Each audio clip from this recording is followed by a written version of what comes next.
اور بے شک یہی بچہ بڑا ہو کر رحمت العالمین کہلایا، جس نے پوری دنیا میں اللہ کے دین کو پھیلایا اور جو تمام جہانوں کے لیے رحمت بن کر آیا، یعنی ہمارے نبی کریم صلی اللہ علیہ وآلہ وسلم۔ جب رسول اللہ صلی اللہ علیہ وآلہ وسلم کی قیادت میں مسلمانوں نے مکہ فتح کیا تو اس وقت حضور صلی اللہ علیہ وآلہ وسلم نے دیکھا کہ مکہ کی ایک بوڑھی عورت اپنے سر پر ایک بھاری گٹھری لیے بھاگی جا رہی ہے۔ آپ کو اس بوڑھی عورت پر رحم آیا کہ بڑھاپے کے باوجود اس نے اتنا بوجھ اٹھایا ہوا ہے۔ آپ اس کے قریب گئے اور وجہ پوچھی کہ وہ اتنا بوجھ سر پر اٹھا کر کہاں جا رہی ہے۔ اس بوڑھی عورت نے کہا، اے بیٹے، میں محمد نامی ایک شخص کے خوف سے مکہ چھوڑ کر جا رہی ہوں کہ کہیں وہ مجھ سے میرا مذہب نہ چھین لے۔ آپ صلی اللہ علیہ وآلہ وسلم یہ سن کر مسکرائے اور فرمایا، اماں اتنا بھاری بوجھ تم کیسے اٹھاؤ گی؟ یہ بوجھ مجھے دے دو۔ یہ کہہ کر آپ نے وہ گٹھری اپنے سر پر اٹھا لی اور اس بوڑھی کے ساتھ چل پڑے۔ سارا راستہ وہ عورت حضرت محمد صلی اللہ علیہ وآلہ وسلم کو برا بھلا کہتی رہی اور آپ نہایت صبر و تحمل سے سنتے رہے۔ آخر کار وہ عورت اپنے منزل پر پہنچ گئی۔ آپ نے اس کی گٹھری اسے دے دی اور اجازت چاہی۔ اس عورت نے شکریہ ادا کرتے ہوئے کہا، بیٹے، مکہ میں محمد آ گیا ہے، وہ بڑا جادوگر ہے، اس سے بچ کر رہنا۔ آپ نے نرمی سے جواب دیا، اماں میں ہی محمد ہوں جس کے ڈر سے تم مکہ چھوڑ کر آئی ہو۔ بوڑھی عورت یہ سن کر بہت شرمندہ ہوئی اور کہنے لگی، بے شک آپ اللہ کے نبی ہیں جو دشمنوں سے بھی بھلا سلوک کرتے ہیں۔ پھر وہ بوڑھی عورت رسول اللہ صلی اللہ علیہ وآلہ وسلم کے حسن سلوک سے اتنی متاثر ہوئی کہ اس نے فوراً اپنا مذہب چھوڑ کر اسلام قبول کر لیا۔ سبحان اللہ۔ حضرت علی رضی اللہ تعالی عنہ ہمارے پیارے نبی حضرت محمد صلی اللہ علیہ وآلہ وسلم کے چچا زاد بھائی اور داماد تھے۔ آپ صلی اللہ علیہ وآلہ وسلم کو حضرت علی رضی اللہ تعالیٰ عنہ سے بہت محبت تھی۔ حضرت علی بچپن سے ہی آپ کے ساتھ رہتے تھے۔ حضرت علی نے آپ صلی اللہ علیہ وآلہ وسلم کی تعلیمات پر سچے دل سے عمل کیا۔ جب رسول اللہ صلی اللہ علیہ وآلہ وسلم نے اللہ کے حکم سے اپنی نبوت کا اعلان کیا اور لوگوں کو اسلام کی دعوت دی تو سب سے پہلے اسی دعوت کو حضرت علی رضی اللہ تعالیٰ عنہ نے قبول کیا۔ اس وقت ان کی عمر صرف 9 سال تھی۔ حضرت علی رضی اللہ تعالیٰ عنہ نے ہر مشکل گھڑی میں رسول اللہ صلی اللہ علیہ وآلہ وسلم کا ساتھ دیا۔ یہی وجہ تھی کہ رسول اللہ صلی اللہ علیہ وآلہ وسلم کو حضرت علی رضی اللہ تعالیٰ عنہ سے خاص محبت تھی۔ آپ نے اپنی بیٹی حضرت فاطمہ رضی اللہ تعالیٰ عنہ کو، جنہیں خاتون جنت بھی کہا جاتا ہے، حضرت علی رضی اللہ تعالیٰ عنہ کے نکاح میں دے دیا۔ حضرت امام حسن اور حضرت امام حسین رضی اللہ تعالیٰ عنہ کے سنہری کارناموں سے تاریخ بھری ہوئی ہے۔ حضرت علی رضی اللہ تعالیٰ عنہ کی طرح ان کی اولاد نے بھی دین اسلام کی سربلندی کے لیے عظیم قربانیاں پیش کی اور اپنے والد کے نقش قدم پر چلتے ہوئے اپنے نانا حضرت محمد صلی اللہ علیہ وآلہ وسلم کے دین کو عام کیا۔ بلا شک و شبہ یہ حضرت علی اور حضرت فاطمہ رضی اللہ تعالیٰ عنہ کی تربیت کا اثر تھا۔ حضرت علی کی پوری زندگی یعنی بچپن سے لے کر شہادت تک اسلام کے لیے وقف تھی۔ حضرت علی کو ہر جنگ میں رسول اللہ صلی اللہ علیہ وآلہ وسلم کے ساتھ رہنے کا شرف حاصل تھا۔ ان تمام جنگوں میں حضرت علی نے بے مثال بہادری اور شجاعت کے جوہر دکھائے، اسی لیے انہیں شیر خدا کا لقب دیا گیا، جس کا مطلب ہے اللہ کا شیر۔ بہادری کے ساتھ ساتھ حضرت علی میں ایک اور بڑی خوبی یہ تھی کہ علم و دانائی میں بھی آپ کا کوئی ثانی نہ تھا، اسی لیے آپ کو باب علم یعنی علم کا دروازہ کہا جاتا ہے۔ یہ واقعہ حضرت علی رضی اللہ تعالیٰ عنہ کا ہے۔ ایک بار کا ذکر ہے کہ نبی کریم صلی اللہ علیہ وآلہ وسلم کی محفل میں صحابہ اکرام رضی اللہ تعالیٰ عنہ بیٹھے ہوئے تھے۔ حضرت علی حضور کے بالکل قریب پہلو میں بیٹھے تھے، چونکہ حضرت علی کو حضور کا قرب حاصل تھا اور بچپن سے ہی حضرت علی حضور صلی اللہ علیہ وآلہ وسلم کے ساتھ رہتے تھے، اس لیے آپ کبھی کبھی حضور سے ہلکا پھلکا مذاق بھی کر لیا کرتے تھے، مگر اس مزاح میں شائستگی کا پہلو ہوتا تھا۔ یہ واقعہ بھی کچھ اسی طرح کا ہے۔ ایک صحابی رسول اللہ صلی اللہ علیہ وآلہ وسلم کی خدمت میں کھجوروں کی ایک ٹوکری لے کر آئے۔ آپ نے وہ کھجوریں ان صحابہ اکرام میں تقسیم فرمائی جو محفل میں موجود تھے۔ اور کھجور کے فوائد پر روشنی ڈالی۔ اس کے بعد رسول اللہ صلی اللہ علیہ وآلہ وسلم اور تمام صحابہ کھجوریں کھانے لگے۔ حضرت علی جو حضور کے پہلو میں بیٹھے تھے کھجوریں کھا رہے تھے۔ اچانک ان کے ذہن میں ایک بات آئی تو انہوں نے کھجوریں کھا کر ان کی گٹلیاں حضور کے سامنے اس جگہ رکھنی شروع کر دی جہاں حضور اپنی کھائی ہوئی کھجوروں کی گٹلیاں رکھ رہے تھے۔ تمام صحابہ کھجوریں کھا کر گٹلیوں کا ڈھیر اپنے سامنے لگا رہے تھے، جبکہ حضرت علی اپنی گٹلیاں حضور کی گٹلیوں میں رکھ رہے تھے۔ اس لیے حضور کے سامنے نسبتاً گٹلیوں کا بڑا ڈھیر لگ گیا۔ جب سب کھجوریں کھا چکے تو حضرت علی نے سب کی گٹلیوں کی طرف دیکھتے ہوئے مذاقاً کہا، دیکھیے ہم میں سے سب سے زیادہ کھجوریں کس نے کھائی ہیں؟ تمام صحابہ حضور صلی اللہ علیہ وآلہ وسلم کے سامنے لگے ہوئے بڑے ڈھیر کو دیکھنے لگے، لیکن کسی کو کچھ کہنے کی ہمت نہ ہوئی۔ حضور جو حضرت علی کی شرارت کو بھانپ چکے تھے مسکرائے اور بڑی حاضر جوابی سے فرمایا، یہ بھی دیکھ لو کہ کھجوریں گٹلیوں سمیت کون کھا رہا تھا۔ یہ سن کر تمام صحابہ حضرت علی کی طرف دیکھنے لگے کیونکہ ان کے سامنے گٹلیوں کا کوئی ڈھیر نہیں تھا۔ اب تمام صحابہ حضرت علی کی شرارت کو سمجھ چکے تھے اور سب ہنسنے لگے۔ حضرت فضیل اسلام قبول کرنے سے پہلے ایک مشہور ڈاکو تھے۔ وہ عرب کے صحرا میں قافلوں کو لوٹا کرتے تھے۔ لوگوں کے دلوں پر ان کا خوف طاری تھا۔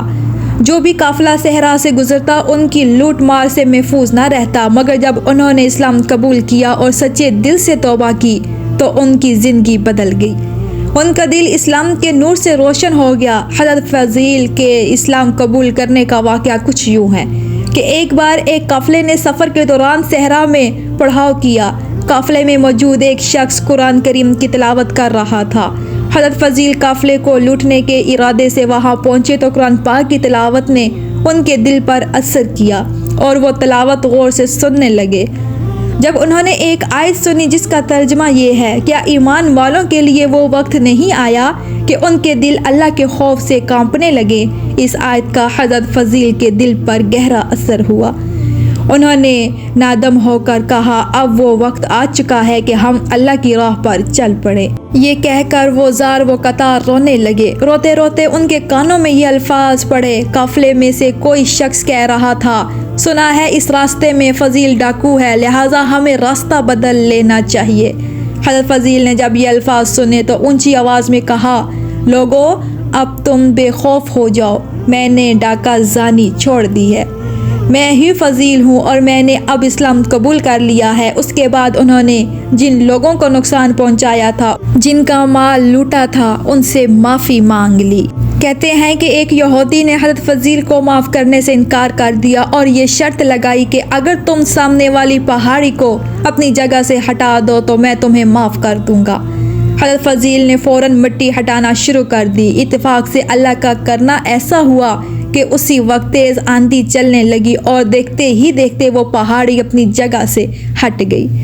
یہودی نے یہ دیکھ کر دل سے حضرت فضیل کے لیے جو نفرت تھی نکال دی اور کہا، میں نے اپنے دل میں یہ عہد کر رکھا تھا کہ جب تک فضیل میرا مال واپس نہیں کرے گا میں اسے معاف نہیں کروں گا، لہٰذا تم میرے تکیے کے نیچے رکھی ہوئی اشرفیوں کی تھیلی اٹھا کر مجھے دے دو تاکہ میرا عہد پورا ہو جائے۔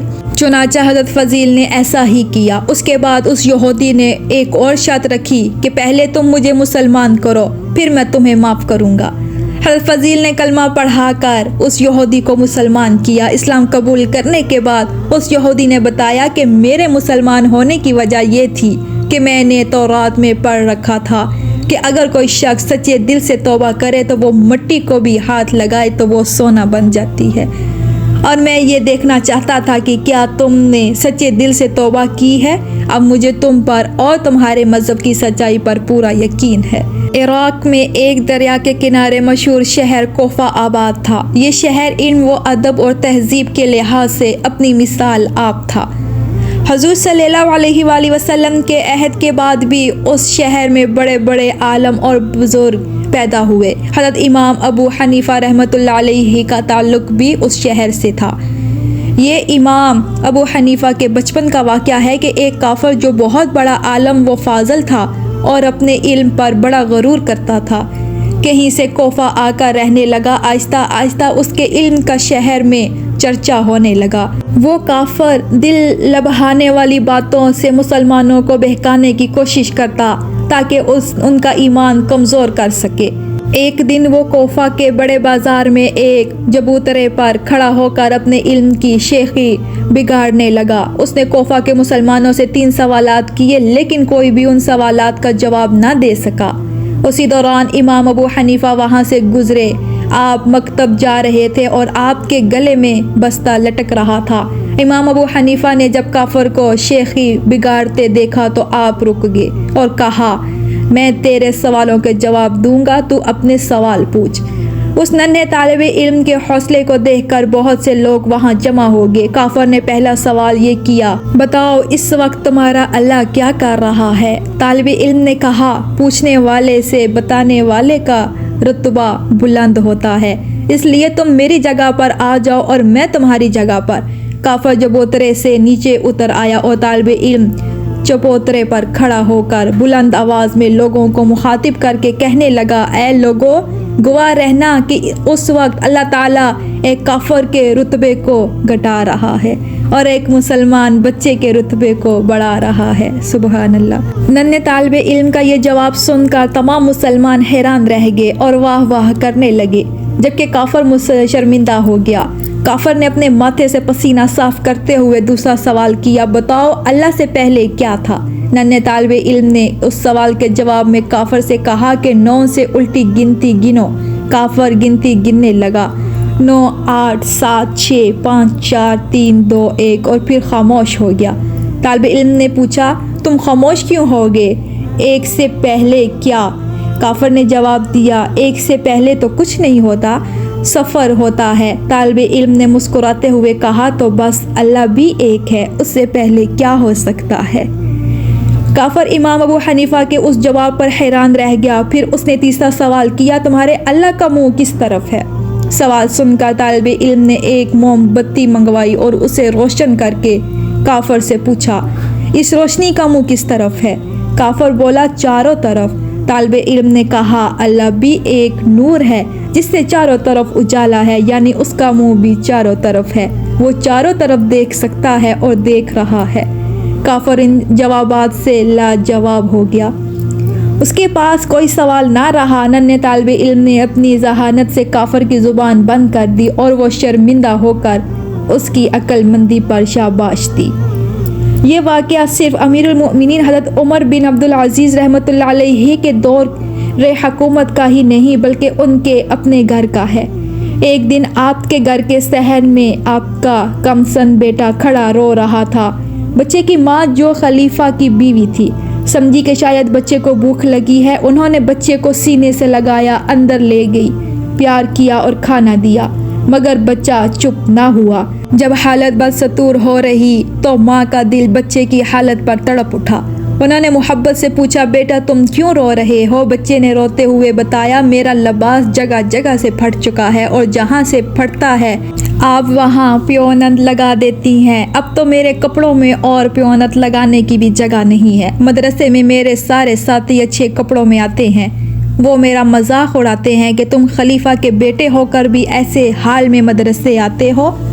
ماں یہ سن کر بہت رنجیدہ ہوئی۔ انہوں نے بچے کو بہلانے کی بہت کوشش کی مگر بچہ نہ مانا اور کہا، اگر آپ نے مجھے نیا لباس نہ دیا تو میں کل سے مدرسہ نہیں جاؤں گا۔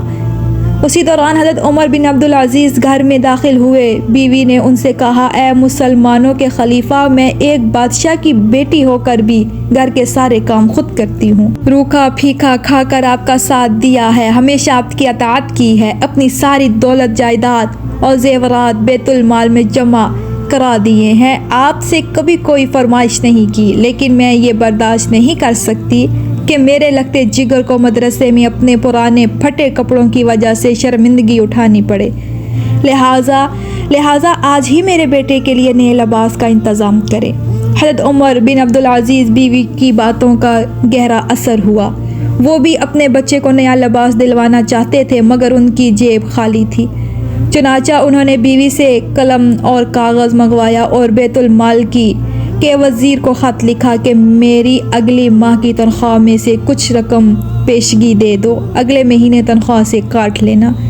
کچھ دیر بعد بیت المال کے وزیر کا جواب آیا جس میں لکھا تھا، اے خلیفہ، آپ اس بات کی کیا ضمانت دیں گے کہ آپ اگلے مہینے تک زندہ رہیں گے اور خلیفہ کے منصب پر بھی فائز رہیں گے؟ حضرت عمر بن عبدالعزیز یہ سب پڑھ کر خاموش ہو گئے۔ بھلا وہ اس بات کی ضمانت کیسے دے سکتے تھے؟ چنانچہ انہوں نے اپنی بیوی اور بیٹے کو سمجھایا کہ اگلے مہینے تنخواہ ملنے پر نیا لباس منگوا دوں گا۔ تو ناظرین، آپ نے دیکھا ایک عظیم مسلمان حکمران کی سادگی اور دیانت۔ کیا ہم آج کے حکمرانوں سے ایسی توقع رکھ سکتے ہیں؟